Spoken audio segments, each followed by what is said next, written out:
Sa isang maaliwalas na nayon, may matatagpuan na isang kumikinang na lawa.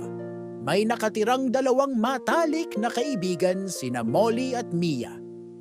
Si Mia ay mabait, kulay orange at may pusong maawain, habang si Molly ay isang makinis at kulay abo na pusa na kilala sa kanyang katalinuhan at magiliw sa kalikasan, ngunit may kakulitan.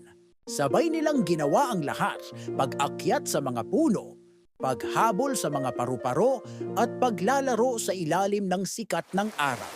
Isang araw ay masama ang panahon, ang magkaibigan ay tahimik na naghihintay sa ilalim ng punong kahoy ng pagtila ng ulan. Tinitingnan ni Mia si Molly. Maya-maya ay nagdesisyon itong pumunta sa tabing ilog. Sinigawan ito ni Mia. Ngunit mabilis ito sa kanyang pagtakbo. Napapailing na lamang si Mia. Matiyagang nakaabang si Mia sa pagbabalik ni Molly. Makalipas ang ilang oras ay paikot-ikot na ito sa puno, wala ng ulan. Nakatingin sa kawalan, mukhang may pag-aalala. Hindi pa rin bumabalik si Molly. Mabilis itong tumakbo patungong ilog, ngunit walang Molly na naglalaro.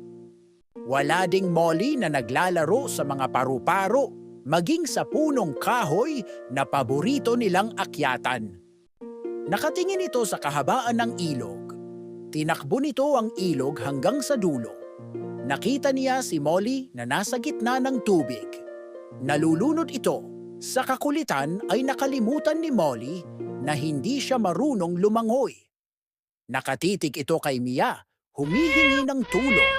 Walang pagdadalawang isip na lumusong si Mia sa tubig at hirap na hirap itong tinulungan si Molly.